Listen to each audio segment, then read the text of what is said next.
You will fall off, you will get back on. It's a fall off and get back on the horse situation. You're not going to always be perfect at being productive or managing your time well. Hello, everyone, and welcome to a new episode of Talk Clutter to Me. This week, or I guess this month, what we're going to do is we're going to talk about productivity and time management. With the end of the year right in sight, I want to make sure that everybody has a really firm foothold on their productivity, time management. We want to look and see what we are doing well, what we can improve on, so that we can start 2024 on an extremely strong note. So let's dive in. Before we dive into our productivity and time management, let's take a quick look at how we felt in 2023 with our productivity and time management. Did we think we did a really great job? Do we think that we could do better? Me, myself, and I think that I could have done better with my productivity and time management. It has been very hard this year with so many things going on and happening, and I am ready to start 2024, or even just today, off on a positive note to start working toward what I want to work toward in the future. So first off, let's talk about what is productivity. Productivity to me is when you are given a set amount of time, how many things can you effectively do in that amount of time? The two things that we need to balance with productivity is mental health and our time. Sure, we can get more and more things done, but sometimes we are going to put our mental health in jeopardy if we focus too much on achieving too many tasks. With productivity, we're able to get more things done in less amount of time. Something that might take me 30 minutes to get done might take somebody else an hour to get done. And it's a combination of experience and what we're doing and how effective we are in our time management. If you spend the first 15 minutes scrolling through social media, that's not very productive. And so we want to first take a look at A, what we're doing, B, what we want to be doing. There is no such thing as a perfect system for everybody. What works for me might work differently for you, and it might not be the same thing that actually works. So I want us to keep that in mind first and foremost, that there is no perfect system for every single person. And sometimes we need to change it up. Occasionally you'll see that I will go to a lot of electronic type softwares to help manage my time better, and then sometimes I'll go back to pen and paper. Right now I'm in a cycle of back to pen and paper. It's just what is working for me right now, and we have to be okay with changing up and understanding that it is a normal part of our lives. My brain doesn't like to do the same thing for too long because it gets very bored, and so it needs to change up, or else I become very unproductive of a person. We want to look at some of the things that hinder our productivity. That way we have a better idea of what is going to make us more productive. So I made a list of some things that make us not as productive. Those would be social media and electronic devices. How many of us spend hours upon hours scrolling through social media and just blindly on our phones? And it's just wasting so much of our precious time and energy. When we got rid of our TV, we don't have a TV. We have a projector that we use if we want to put something on a big screen. But when we got rid of our TV years ago, it was one of the best decisions we ever made, because we weren't sitting there in front of the TV doing things. We had other things that we needed to do. That did end up turning into us just doing stuff on our phones, but we're actively always looking to make our lives a bit more productive and streamlined. The next thing is that you've got too many things. Sometimes when you've got too many things that you know you need to do, It causes a lot of stress, which is another item that hinders our productivity, is the amount of stress we have. But there's too many things, we don't know where to start, and then we kind of are in this moment where we don't know where to start. We're paralyzed literally by too many decisions or things. The other thing is too much physical clutter, whether that is your inbox or your physical space. Clutter can really cause a hindrance of your productivity. There's a reason why when you go to a coffee shop, you are way more productive than you are if you are at home. It is because when we're home, we feel like we have to do things like chores while we're doing work and take care of the kids and take care of the pets, and we're comfortable. When we go to the coffee shop, we go there with goals in mind and we knock those goals out fairly quickly. The next one is neurostatus. And what I mean by this, and this might not be the technical term for it, but I mean, are you neurodivergent? If you are neurodivergent, if you have ADHD, if you are on the spectrum, this can hinder your productivity, right? But knowing that status and understanding what it is and where it comes from is going to help. So knowing, hey, I have ADHD, this is going to be a natural hindrance to my productivity. Now you know where to move forward from. Trauma is huge. Many of you know that my husband was in a really bad car accident a year and a half or so ago at this point, and it was really bad. My productivity level now compared to then is drastically different. It's night and day. I am not the same person I was back then, but it wasn't necessarily my entire trauma. It was also my husband. My husband is not nearly as productive as he was either. So trauma can really hinder productivity because our brain is trying to support the essential functions that we need to survive. And so our physical space becomes goes into the back seat. Our productivity goes to the back seat because it's literally just our body and mind are just trying to get through the trauma that has happened. So whether it is a horrible car accident, a mental or emotional trauma, or if you have not come to terms with the trauma that has happened in your past, been there, it will hinder your productivity.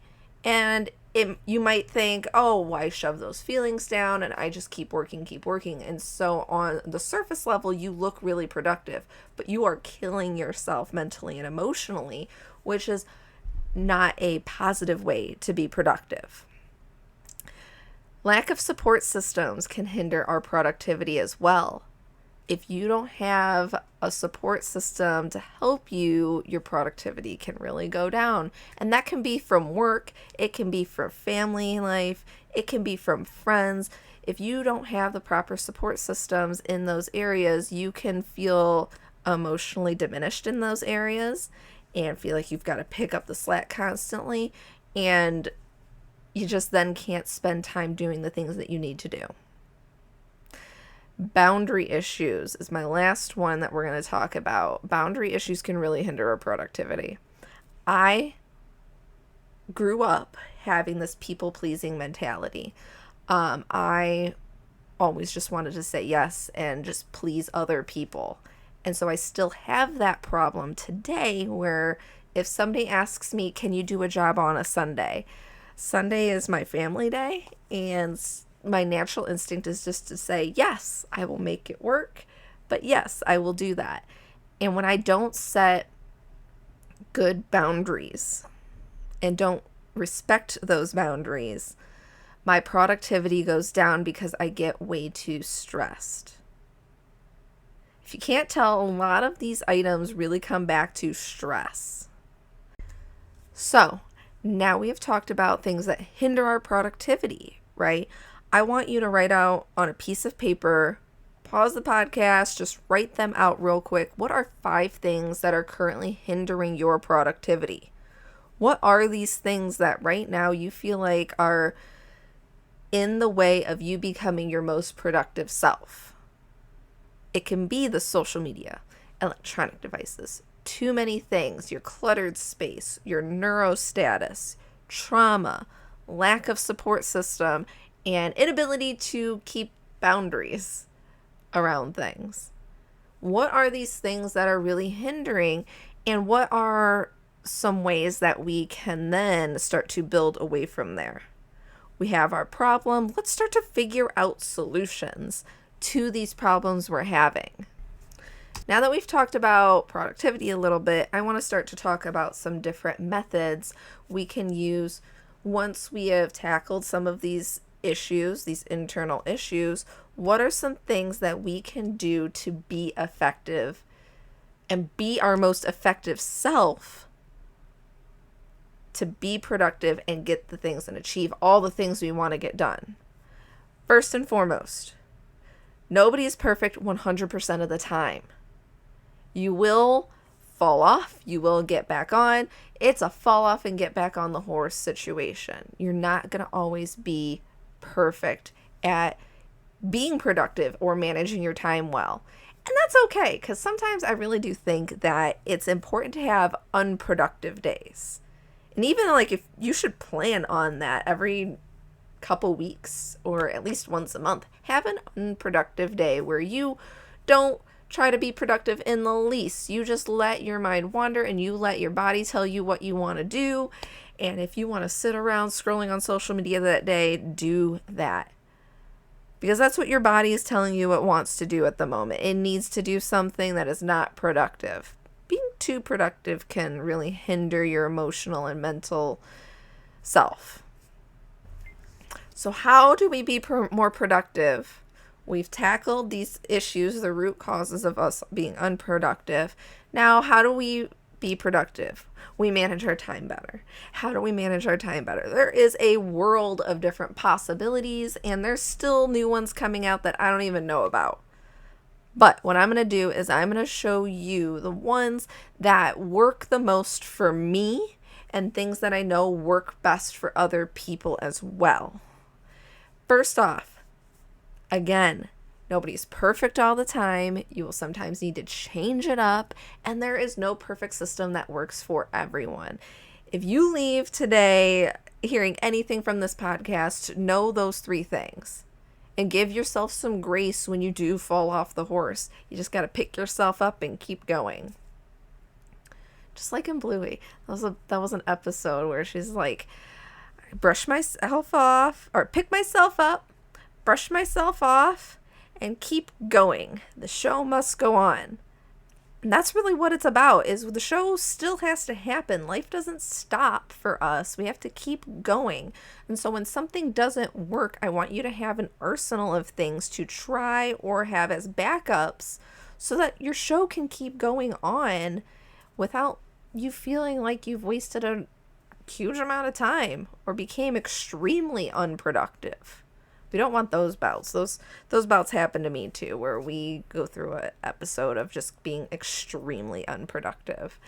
And it's hard. It's harder once you've become extremely unproductive. It's hard to get yourself back. Whereas compared to when you get slightly unproductive, change it up and get back. It's a small step rather than a really big step. So my very first thing that I want to tell you guys about is Google Calendar. 99% of us out there have smartphones, and we all have the capability of having a digital calendar at this point. Now, Google Calendar truly is a lifesaver for me. And when I tell you that it's a lifesaver for me, when people ask me, what are you doing on Wednesday? Do you have time to meet with me later today at 5 o'clock? The first things that come out of my mouth are, I don't know, let me check my calendar. If it does not live on my calendar, it does not exist in my life. I live my life off of my Google Calendar. That can be negative sometimes, but most of the time it's very positive. What that is doing is it is taking all the little short-term events, like what's happening today and what's happening tomorrow. It's taking all those little things and removing it from my brain, so my brain doesn't have to take the memory capabilities to remember what is happening in the next 48 hours. For those computer people out there, it's RAM. It's the short-term memory is the RAM, and I don't need to worry about my brain using more RAM to remember like little tasks and little events that I have to do. Now, my brain does know some of the big things, but it might not know the exact time, but I don't have to make myself remember these things. They just kind of naturally happen because they're on my calendar. So if you look at my Google Calendar, you will see that I have a lot of different colors, a lot of different blocks, and I'm going to go through and describe all of these for you so that you can understand why I use Google Calendar so much and how I use Google Calendar. For those of you who are listening to this podcast, I'm pulling up my Google Calendar, and you would see a rainbow of different colors. There is roughly 17 calendars that I have on my Google Calendar. This also incorporates my work one. I think if I added a couple others that show up on my phone, we're probably looking at 19 total Google calendars that are turned on my Google Calendar. Now, why do I do so many different Google calendars? Reason number one is if you create multiple Google calendars, you can set a dedicated color to a certain calendar. So for instance, my personal calendar is going to show up as gray all the time. That way I know if it's gray, that is a personal event. Anything that is a standard blue color, that is my business stuff. That is things that are specifically for the business. And anything that is yellow is health and wellness. So it can be doctor's appointments. It can be workout times. That is all health and wellness items. What this does is it really helps me understand what is happening at a first glance just by seeing the color. It is so incredibly nice to be able to look at my calendar and see the color and know that that's what it is.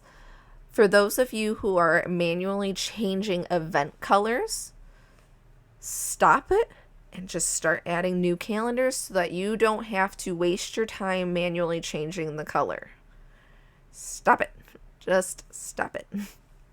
The other really wonderful thing about utilizing Google Calendar is you can not only invite people to specific events, but you can invite people to certain calendars.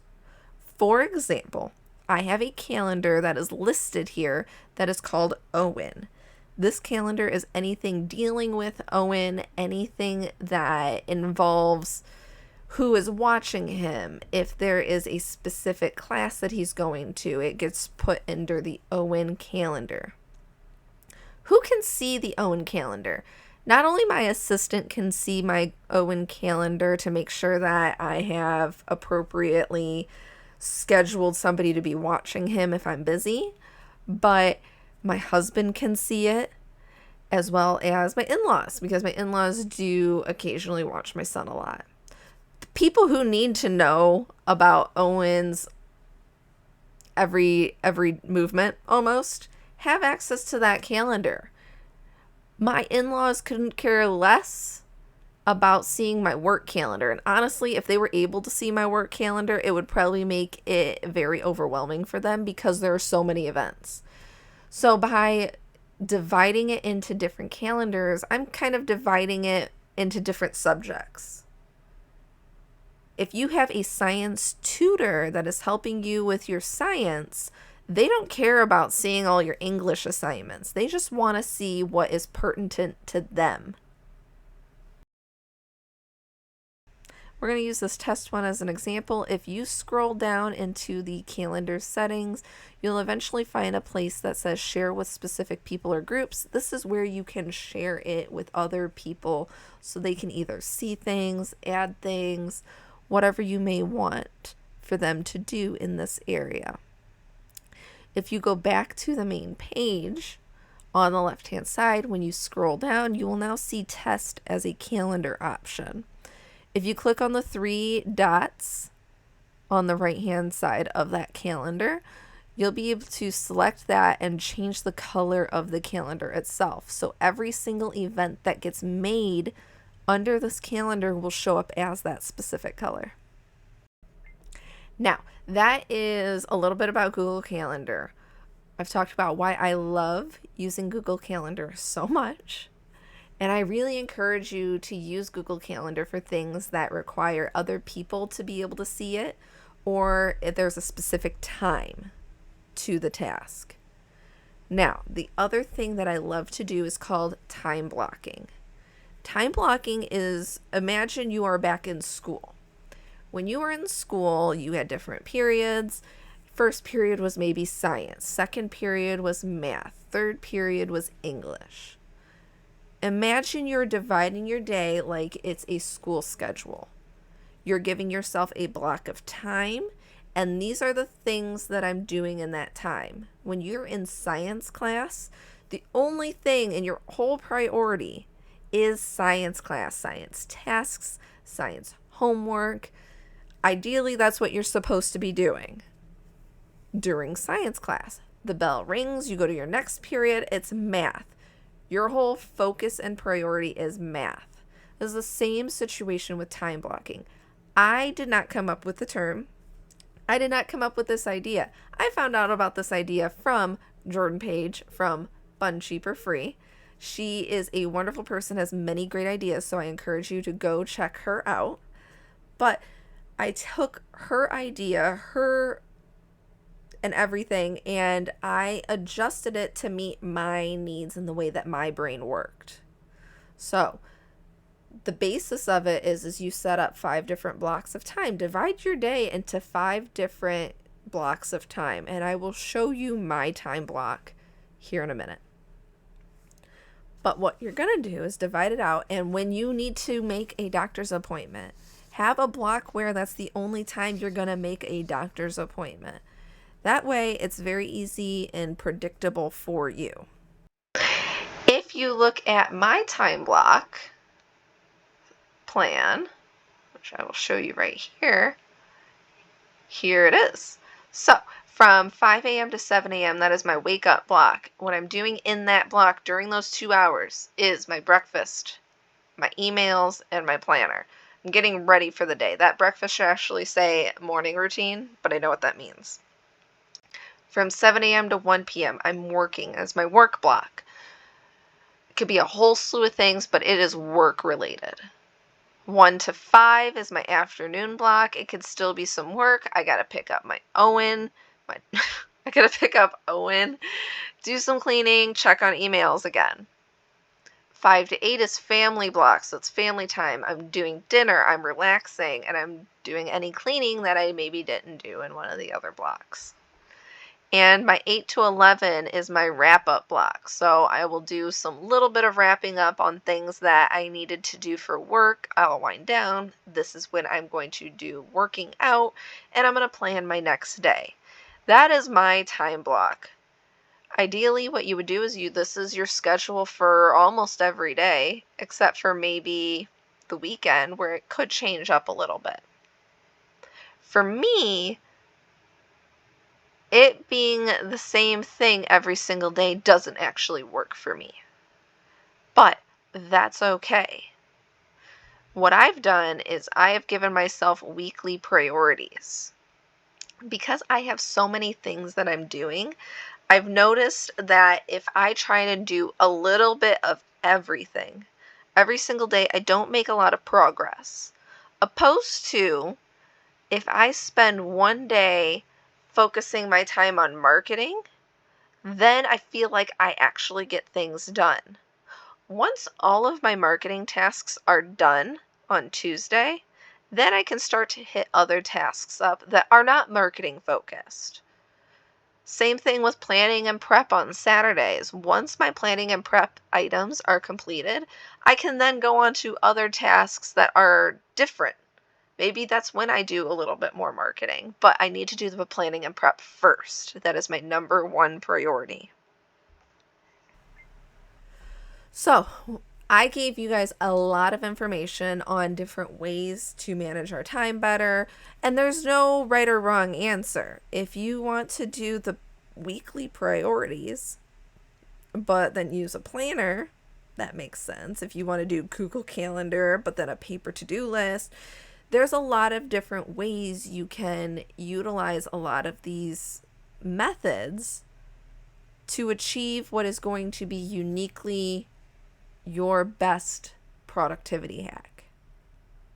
And there's things that I didn't even mention, I'm sure of. One of the methods is really setting a short period of time to do tasks and then giving yourself a lot of breaks. For some people, that is really, really helpful. Set a 15-minute timer, go to town, and then have a 5-minute break. And then you just keep repeating that same process throughout the day. For some people, that works really, really well. And that is something that really helps get me out of a funk sometimes. It is not something I do solely because I'm the kind of person that likes to get entranced into what I'm doing. And so 15 minutes for me is a short period of time. But it really does help because I can get a lot of things done in 15 minutes if that is my sole focus that I'm giving myself. It really works well for those with ADHD as well. And maybe you need somebody to help keep you accountable. Having an accountability partner is really, really encouraging and helpful because it can either be somebody that sits down with you and will be there while you are doing your work, but just be there silently, so where you feel like you have that little bit of stress and accountability. Or it can be a friend that's like, hey, get your crap together. Did you finish this? And it should be somebody that you extremely appreciate, that knows you, and is not going to let you get away with not doing the things you say you're going to do. So, take some time, look over all of this wonderful information that I've put out there, and figure out what that arsenal is going to look like for you, and have a backup plan. As always, thank you for listening to the podcast, Talk Clutter to Me.